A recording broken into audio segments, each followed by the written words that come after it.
Good evening. Welcome to Left, Right and Centre. I'm Vishnu Shom. On the programme tonight, Rahul Gandhi's comments in the United Kingdom about Indian democracy coming undone has triggered a new flashpoint in Parliament today. The ruling BJP has demanded his apology, with the Defence Minister Rajnath Singh stating that Rahul had insulted India during his visit to London and that these remarks must be condemned. The opposition has hit back, with Congress President Mallikarjun Kharge stating those crushing and destroying democracy are talking of saving it. That's our first debate tonight. It's the Congress versus the BJP in this war of words on Rahul Gandhi and what he said in the United Kingdom. Has he really insulted India? Later on the show at 1:30, final arguments over the legal recognition to same-sex marriages in India will be heard on the 18th of this month by a 5-judge constitution bench. Any decision on the subject will have a huge bearing on our society. The hearing will be live streamed on the Supreme Court website and on YouTube. This comes after the government argued that same-sex marriage is not compatible with the concept of an Indian family unit. We'll be debating this very, very closely, but that's at 1:30. One way or the other, it's been an issue that's really been discussed for decades now, and we will know one way or the other which way the court actually goes as far as same-sex marriage is concerned. But let's focus now on the political development of the day. The BJP versus the Congress party on Rahul Gandhi's comments in the United Kingdom. Let's listen in. How would you react if a structure 3.5 times Europe suddenly went non-democratic? Right? That's happened already. That's not something that is going to happen in the future. That's already happened. But there's no reaction. ये दुर्भाग्य है कि London में ही भारत के लोकतंत्र पर सवाल उठाने का काम किया गया। कुछ लोग भारत के लोकतंत्र को लगातार कटघरे में खड़ा कर रहे हैं। ऐसे लोग कर्नाटका के लोगों का, भारत की महान परंपरा का, भारत के 130 करोड़ जागरूक नागरिकों का अपमान कर रहे हैं। बहुत ही शर्मनाक तरीके से एक विपक्ष के वरिष्ठ नेता ने भारत के लोकतंत्र के ऊपर प्रहार किया। भारत में जिस प्रकार से एक विदेशी देश में जाके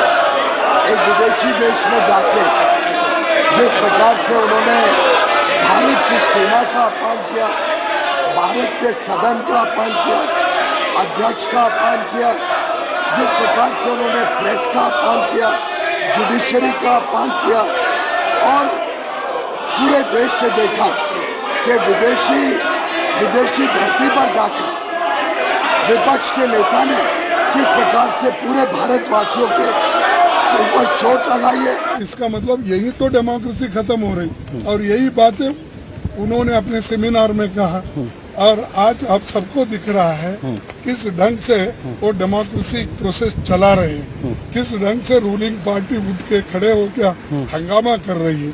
अगर उनको रूल्स के मुताबिक करना है, लोकसभा में करना चाहिए था। All right, a real war of words in Parliament, both the Lok Sabha and the Rajya Sabha.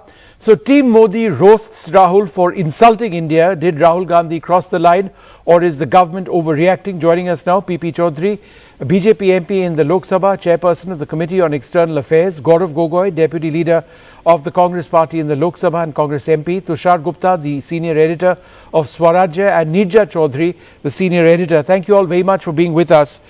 Mr. Chaudhary, the central allegation of the opposition, primarily the Congress, is that the government refuses to answer the questions being asked of the government, and therefore it is choosing to attack Rahul Gandhi. How would you respond?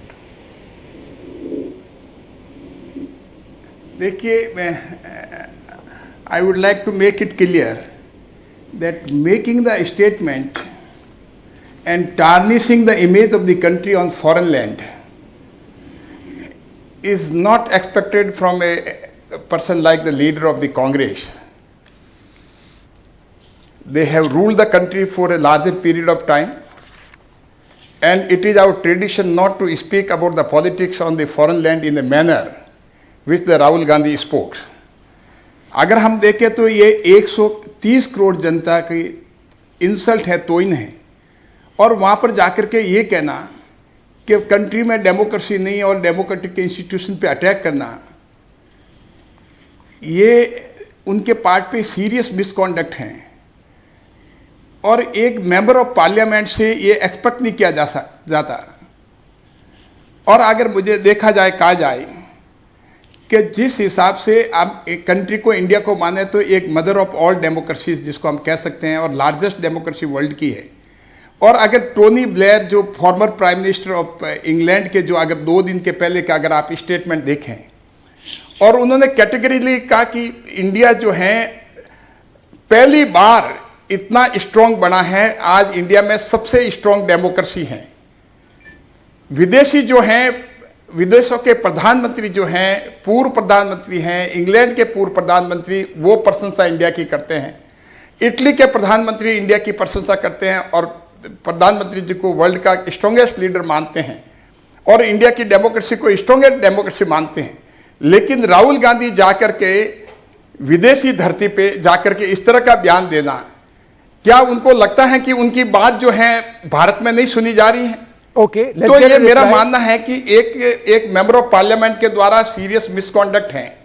Alright, और अगर देखा जाए तो अगर 2 बातें अगर देखें, मैं आपको बताना चाहूंगा कि अगर आर्टिकल 51A देखें जी, एक हर सिटीजन के फंडामेंटल ड्यूटीज जो हैं, वो पहली ड्यूटी अगर हम देखें वो कॉन्स्टिट्यूशन के प्रति रेस्पेक्ट करें और कॉन्स्टिट्यूशनल इंस्टीट्यूशन का रेस्पेक्ट करें। चौधरी साहब, let me interrupt you because I need to get an answer. मैं वापस आऊंगा आपके पास। I've got Gaurav. Just a minute. I may complete this. I may complete. Just 1 minute. And उसकी ड्यूटी ये भी है कि वो डेमोक्रेटिक इंस्टीट्यूशन को डिफेंड करें। Okay.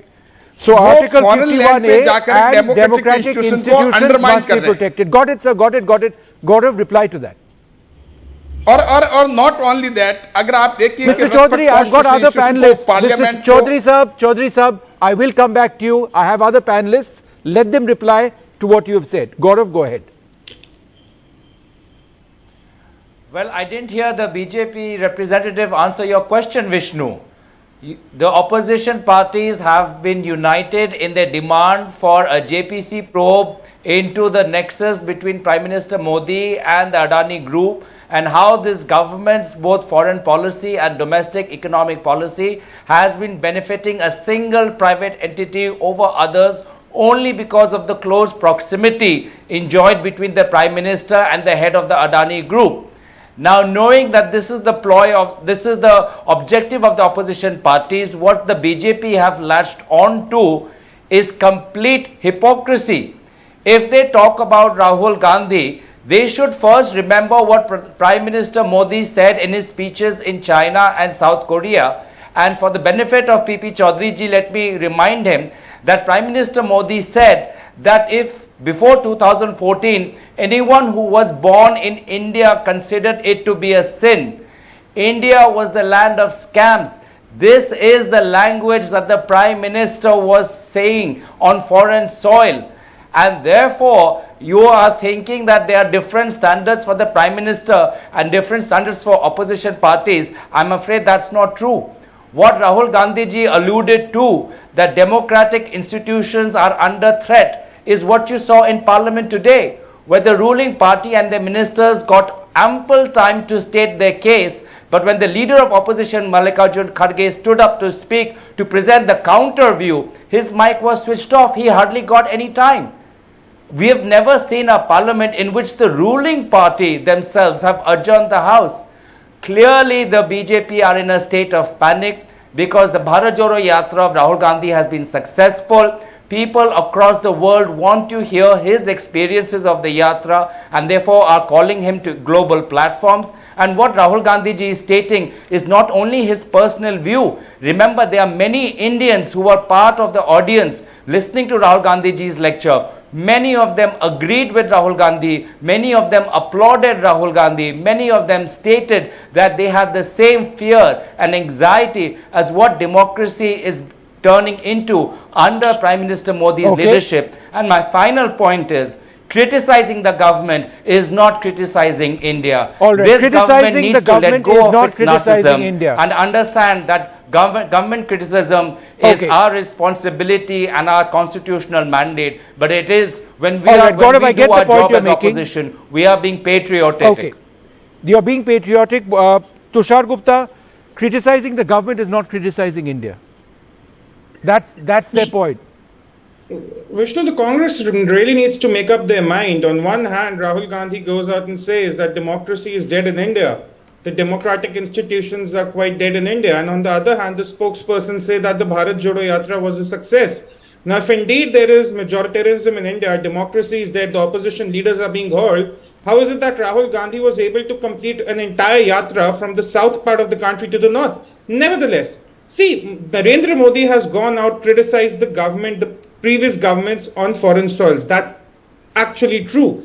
But never has there been any leader who's attacked the very idea of India. Now let's talk about Rahul Gandhi's statement on the Union of States. The Union of States was before the BJP, it will be there after the BJP. But to say there needs to be a conversation and negotiation, what is Rahul Gandhi trying to imply? That tomorrow if a separatist group stands up, as it did during the reign of his grandmother, would he be open to negotiating with them as the Prime Minister? He picks up a Sikh student from his audience and says that Narendra Modi wanted to condemn you as a second-class citizen. When did that happen? Vishnu, again, Rahul Gandhi has all the right to criticize every government policy and every government leader on any part of this world. But you cannot attack the very idea of India. This is not about the BJP versus the Congress. I'm sure anyone who votes for the Congress or for the communists even for that matter would not like a leader going out and saying, oh, there needs to be a foreign response or an intervention or a reaction to the declining democracy in India. That is not how you deal with it. And Rahul Gandhi, if the Congress indeed believes that the Bharat Jodo Yatra was a success, that 150-day Yatra,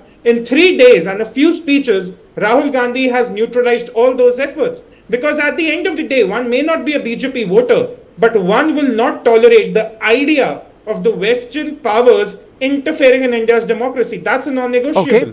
All right. Nirja, let's look at a couple of points that Rahul Gandhi actually spoke about. He said, we were not allowed to debate demonetization. We were not allowed to debate farm bills. We were not allowed to discuss the Chinese intrusion. And he used those points to suggest that India's democracy, our parliamentary democracy, was under threat. A couple of these points are factual. The government hasn't allowed any serious discussion on the Chinese intrusions, for example. Was he necessarily wrong in what he said?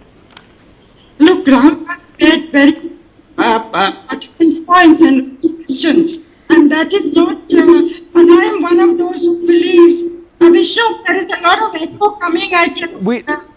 Please Nirja, I apologize. We'll fix that echo. Let me just go to PP Chaudhary first and give that question to Mr. Chaudhary. Nirja, I'll come to you as soon as we fix that.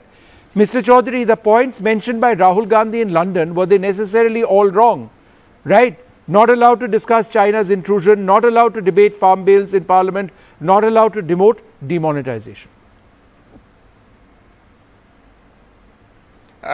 These statements are completely false, and I can say you that on GST demonetization and farm bill, the exhaustive debate was permitted by both the houses of the parliament, and these false statements were made by Rahul Gandhi with respect to the institution, not against the government. Because these allegations and this contemptuous statement were made by Rahul Gandhi against the parliament, of both the houses of the parliament. So this is nothing to do with the government.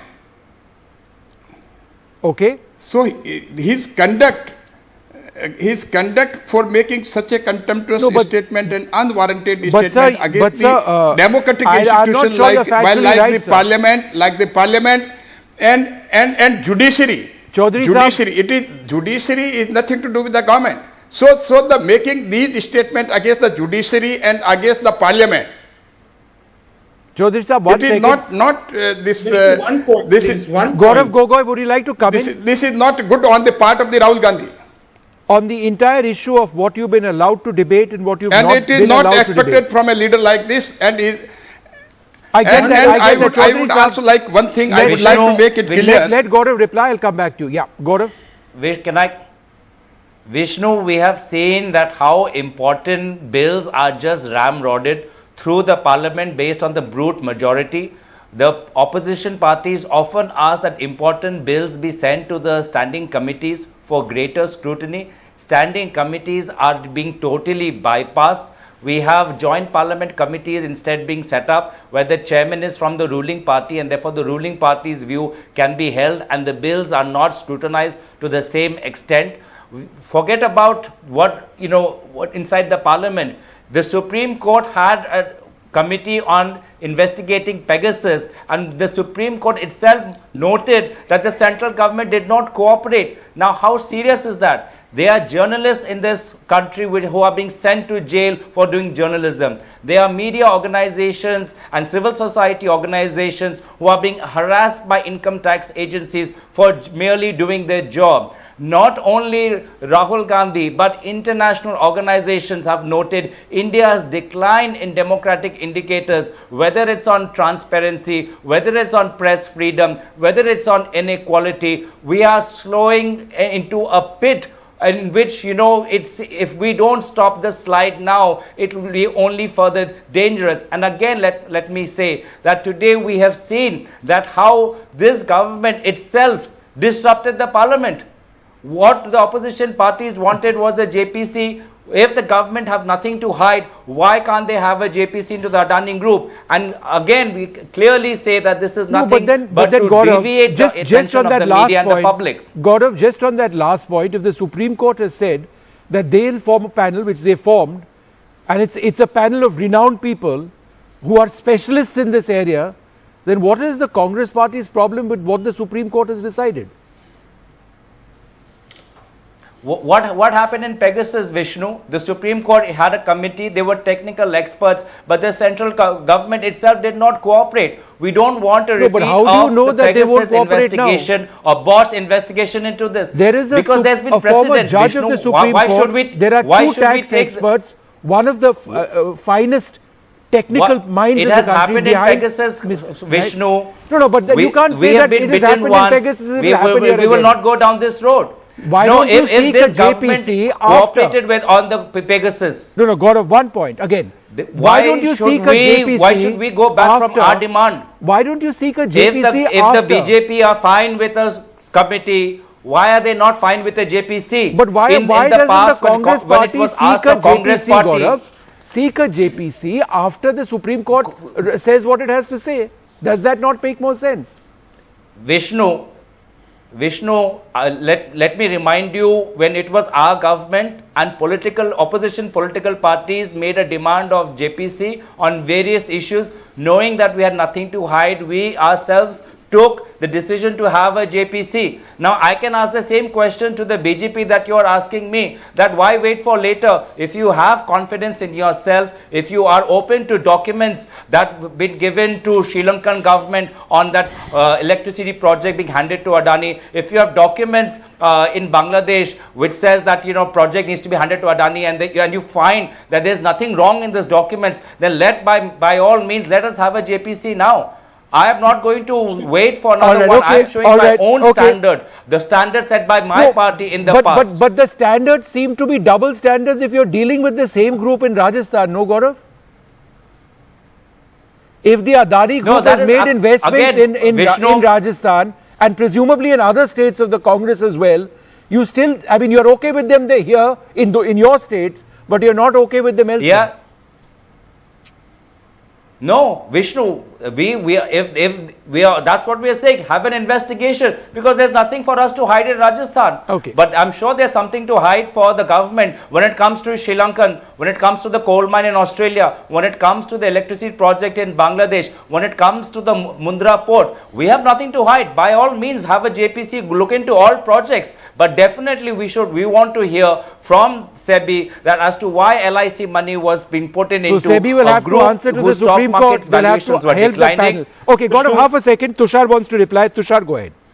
The Congress spokesperson is speaking a lot about the conduct in the parliament. Wasn't it the Congress that first initiated the idea behind the farm laws? Wasn't it the Congress that staged a walkout during the discussion on farm bills? Wasn't it the Congress that staged a walkout from the parliament during a discussion on CAA? Isn't it the Congress that is always staging a walkout every time the finance minister speaks on inflation? So it's a very double standard from them to say that we are not allowed to speak in the parliament, we are not allowed to make a point in the parliament. They have always been busy staging a walkout. And when they cry about media attention not being given to Rahul Gandhi, his Bharat Jodo Yatra, irrespective of his electoral defeats in the last 9 years, got the maximum traction. Even after that, he ended up losing Gujarat and the 3 northeastern states. At the end of the day, why is the Congress demanding a JPC? That's another question I have. For a company that is already in the green, a month later, some self-proclaimed short sellers try to short its stock.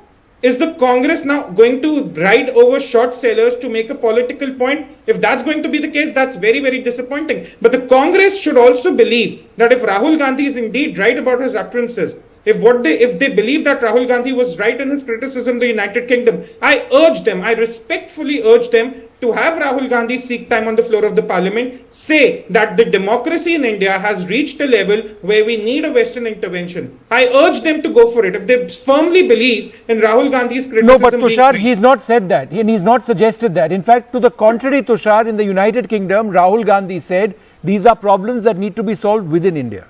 So that's not what he suggested. He's criticized India, but he's not said you in the West come and help us. He's not said that. Vishnu, how many interviews Rahul Gandhi has said that the institutions are not working in the right ethos? Yeah, but it's different from saying, in an interview to a Harvard professor, he said all democratic institutions in India. Yeah, but he's not said you come help us.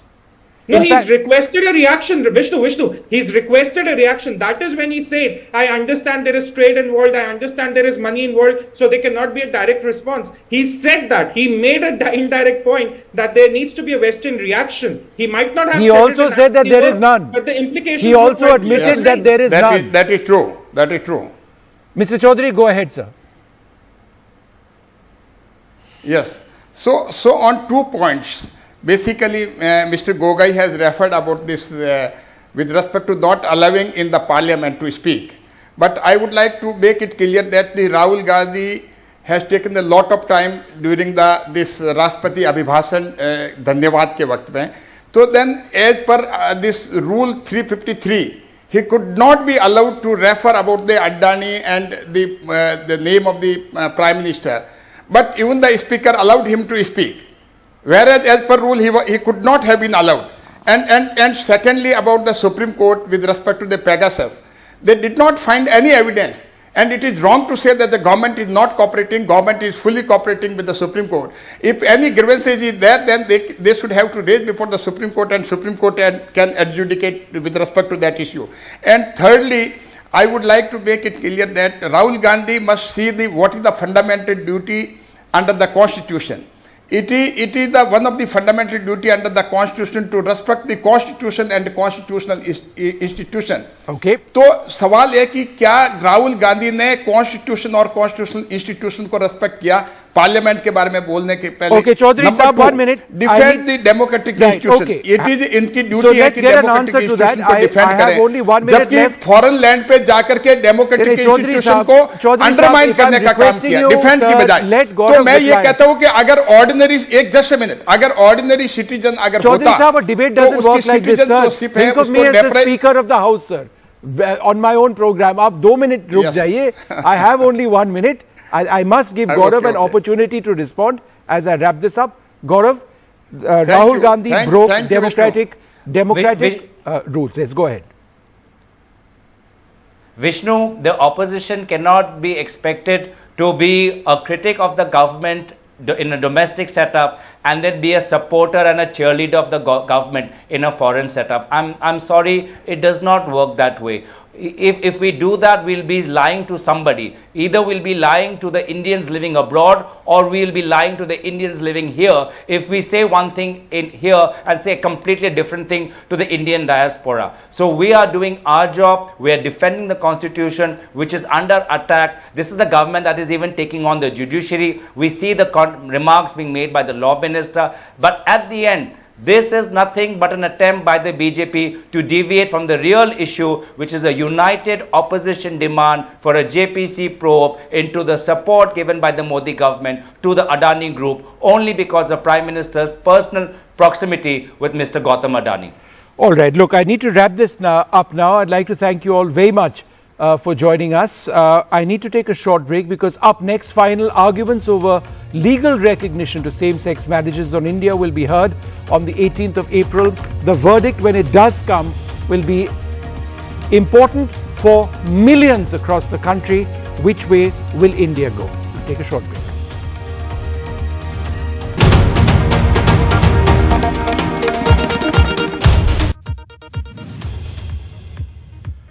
Well, next on the show, final arguments over legal recognition to same-sex marriages in India will be heard on the 18th of April by a 5-judge constitution bench, is what the Supreme Court has decided today.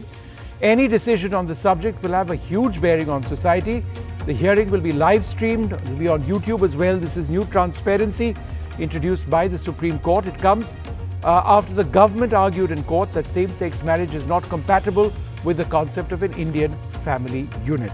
Well, joining us now, Ranbir Singh Pathania of the BJP, Deepa Rahul Ishwar, the author and activist, Raga De Silva is an LGBT influencer, also an author, and Apurva Astani is a scriptwriter. I'd like to thank you all very much for being with us. Mr. Pathania, let me come to you first. The government says that this same-sex marriage is not compatible with an Indian family unit. Why? Vishnu, as per a renowned legal expert, Mr. Robinson, law is no brilliance, it is simply common sense. Law has to be reflective of the ethos, of the civilizational values, over the societal delicacies, and about the various historical perspectives also. I'll put a very, very simple question. Leave apart same-sex marriages. Can two persons within a spinda relation marry?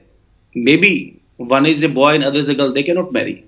One boy and one girl, they are within that, if they are prohibited by a certain custom or a usage, the Hindu Marriage Act again says this marriage is again a nullity. So we want to reflect the basic and the common sentiment. There is a difference between decriminalizing same-sex marriages and then legitimizing same-sex marriages. India has evolved through a travesty of incests, invasions, cultural incests also, cultural invasions also. So the law which has been framed by the Indian lawmakers and particularly the collective wisdom of the members of the Constituent Assembly, we need to respect. We need not to violate it with such impunity and such indifference. It's not that something says like it, and it needs to be reflective of the spirit of the law itself. Also, I'll just quote one example from Mr. Allama Iqbal. Allama Iqbal is the one who subscribed to the two-nation theory. He said, "Hai Ram ke naam pe." I'll just tell you where from the monogamy came. The monogamy, the source is Ramayana. The source is not Mahabharata. The concept of monogamy came from Ramayana. And who recognizes? Allama Iqbal. Hai Ram ke naam pe Hindostan ko naaz. So we should better appreciate, we should better understand that we should not talk of certain things. This seems to frustrate the scheme of things in the Indian society, Indian state, and particularly India as a civilization state also. Ranbir, since you've quoted, let me also quote. You quoted one particular example. Let me quote three separate parts of three judgments in the Supreme Court, which seem to offer a different perspective. Number one, Nalsa versus the Union of India, the Supreme Court held that our constitution protects non-binary individuals, and this protection cannot be restricted to male or female necessarily. I mean, it can be, it should be either or, right? It's not one or the other. In Puttuswamy versus Union of India, 9 judges held that sexual orientation is a facet of a person's privacy, which is a fundamental right under our constitution. Yes. In Navtej Johar versus others, homosexuals are entitled to the protection of equal laws and are entitled to be treated in society as human beings without any stigma being attached to any of them. These are all examples, Ranbir, of this being a fundamental rights issue. That fundamental right law is for you and me. It is written by our common book. That's the constitution. That's the argument. Vishnu, I used a very sweet and a simple argument that there is a sea of difference between decriminalizing and legitimizing. It will destroy the entire concept of, I'll just cite, where will the Domestic Violence Act go? Where will the concept of spinner relationship go? Where will the concept of marriages barred by customs and usages go? So the laws pertaining to divorce, the laws relating to partition, the laws relating to inheritance, it's a complete, I'll say, boxing the compass. It amounts to boxing the compass on it. So this is as good as placing a Frankenstein monster. This is as good as placing a cat amongst the pigeons. This is disastrous. I'll use a very harsh word. This is disastrous. Okay. And this is scandalous also. Okay. This goes against the societal norms. This goes against the very facets which constitute the basic of India as a civilization state. Okay. Ranveer, half a second. Apurva, would you like to come in? This goes against what India is all about, is the point that the BJP has been arguing also on this program. How would you respond? Well, I heard the spokesperson out, and to be very honest, his comments don't anger me or upset me, because these are the very comments I heard from my very father when I came out of the closet, who I loved very much, and a lot of my family members as well. There is a lot of ignorance towards what a homosexual person is about, or what his or her rights are. And I don't expect people to understand because we have been so kept in closets and hidden from society that people have begun to fear us because of their ignorance and not knowing. So you make up these stories, ye log aise hote, ye log aise hote, ye log aise hote. This is why the things like words like disastrous are used for human beings who are your brothers, who are your sisters, who are your vote bank, who are everything for you. You see, we contribute to civil society. What should be looked at is what kind of members of society are we, how are we contributing, and once you say that they've been criminalized, but there's a difference between criminalizing and legitimizing. There's a human being here. You are sitting on a chair trying to legitimize my very existence. I mean, that is preposterous, to be very honest with you. You cannot do that. I have a right to life just as much as you do. You have a right to marriage. You have a right to a companion. You have a right to somebody who you can share your life with, who can share some of your burdens with, who you can run a house with. Why don't I have that right? ऐसे में I'm not coming into people's homes and saying कि इसको convert करो, इसको convert करो, इसको gay बनाओ, इसको lesbian बनाओ. ऐसे थोड़ी हो सकता है. ऐसा हो ही नहीं सकता है. जैसे कि कुदरती नहीं है तो what is कुदरती? If I am not made by the same nature as you are, then who is Kudrat? Who is sitting in a position of power saying कि मैं कुदरत हूँ और मैं legitimize नहीं करता?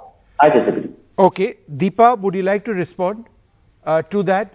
Basically, the central argument that Apurva makes is that all humans are equal. That being the case, he deserves his rights. Members of the LGBTQ community deserve those same rights. Respond. Yeah. So first of all, I'd like to, apologize to my, I do have friends from this community. So whatever I'm going to say, I really don't want it to hurt anyone, because I have so much of respect and so much of, there's a lot of positive feeling towards, just like anyone. Okay. So there is nothing different that way.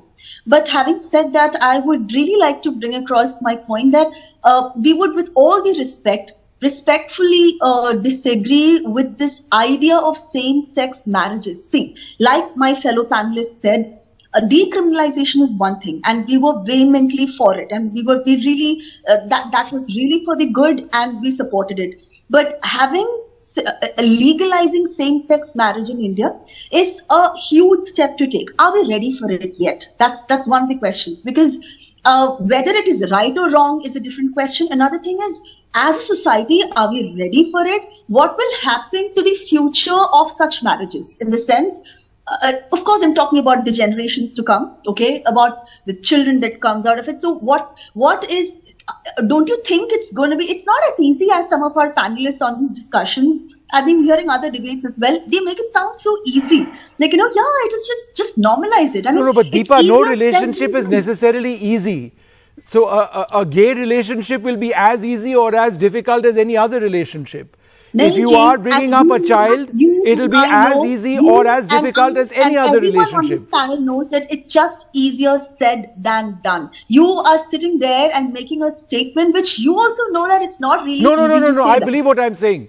I entirely believe what I'm saying when I say that I don't see a gay person as being different from a heterosexual person or a person who brings a gay person bringing up a child versus a heterosexual person bringing up a child. I honestly don't see the difference. No.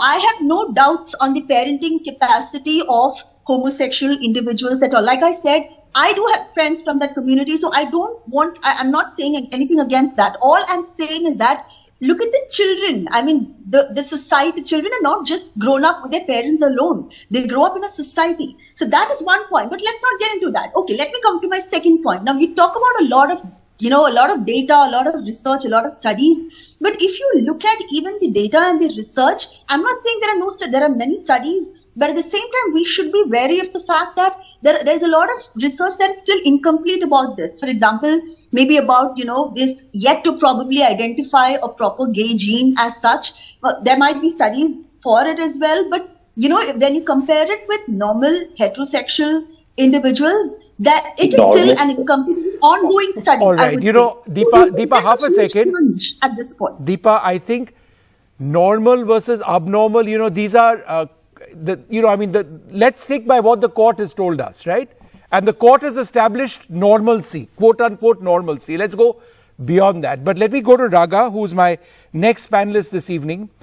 And Raga, would you like to talk about the point on successful gay relationships and challenges in bringing up children? Let's try and keep it a little focused. Yeah, sure. Thanks. So we're talking here about, impurity, common sense. Those words are quite disturbing to hear actually and quite damaging, unnatural. Now, I come from a perspective, I have been married twice, once to a man. So I was in a heterosexual relationship through which I have twins who are now 25 years old. For the last 16 years after my divorce and after a few years, for the last 16 years, I have raised my children alongside my partner, a same-sex partner, a female partner. And my children have two mothers and they have a father. In our case, we say they have won a lottery. But, regardless of that, we have what you call a normal family structure. They have two parents and they have been raised by two parents. Now, in our case, of course, there's a third parent as well. Are my children any different to anybody else? I'm the same mother. I raised the children whether I was going to be with my husband or I'm now with my wife, let's say, because I'm legally married in the UK. I'm the same person. Do you talk to me about normalcy or not being normal? There are challenges. As a family, we are faced with so many challenges. Nobody can ever say that it seems easy. For you, when we have these conversations, it may look easy. It is not easy at all. As a parent, married to a man once, it wasn't easy. As a parent, married to a woman now, it's not easy at all. We have the same set of challenges you face. In fact, the challenges are worse because we're constantly having to justify, oh, two women, so how do you raise your children? Are your children normal? I constantly get asked whether my children are gay as well, because there's an assumption, because people, like some of yourself here, have misinformation that studies, which I don't know what kind of studies people read, these genes. I've been hearing this conversation for the last 24 hours. There is no such study which says that we have a gay genes or lesbian genes. There are no such genes at all. There's no such studies. I think this is the way of keeping patriarchy and the patriarchal system in place so that men can continue to say, I am the boss, and women like yourself continue to be under that regime. That's all it is. It's keeping that culture intact. Okay, Raga. Ranbir, again, if there is a debate, we already have, and we all have to respect what the court has to say. We can disagree with it. But let's look at what the court said. A quote from Puttuswamy versus Union of India. Sexual orientation is an essential attribute of privacy. Discrimination against an individual on the basis of sexual orientation is deeply offensive to the dignity and self-worth of the individual. Equality demands that sexual orientation of each individual in society must be protected on an even platform. Those who are seeking marriage to a same-sex partner are just wanting that protection on an even platform. Is this not common sense? No, Vishnu. I'll again reiterate for third time before this learned channel that there's a sea of difference between decriminalizing and legitimizing same-sex marriages. So the gospel. If allowed, this destroys the very idiom and the grammar of the Hindu Marriage Act, the idiom and the grammar of the Special Marriage Act, the Foreigners Marriage Act. I again reiterate, law has to be reflective of the local customs, usages and the social practices also. So this amounts to putting a cat amongst the pigeon. This is a disastrous idea. With due respect, this is every fundamental right, and especially Article 21 each is subject to certain reasonable restrictions. So having a particular sexual orientation or a sexual liking or a disliking, this is a matter of choice. But once do you want to pigeonhole within the framework of the legal permissibility? I'll just quote one instance. You have a painting, you can canvas, you can put anything on the canvas, but you cannot go outside the canvas. This amounts to going outside the canvas. This amounts to creating a chaos-like situation. So I restrict my argument to the point that the India as a society, India as a civilization state, and India as a legal system neither permits.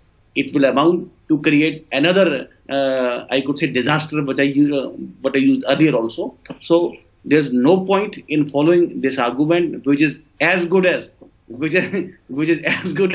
going like a greedy person in a blind alley.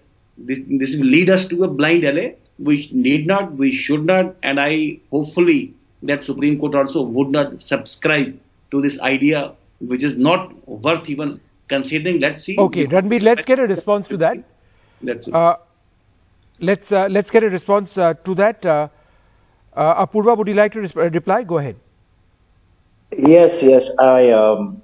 Mr. Pathania speaks very eloquently, and I'm almost tempted to, believe what he's saying here.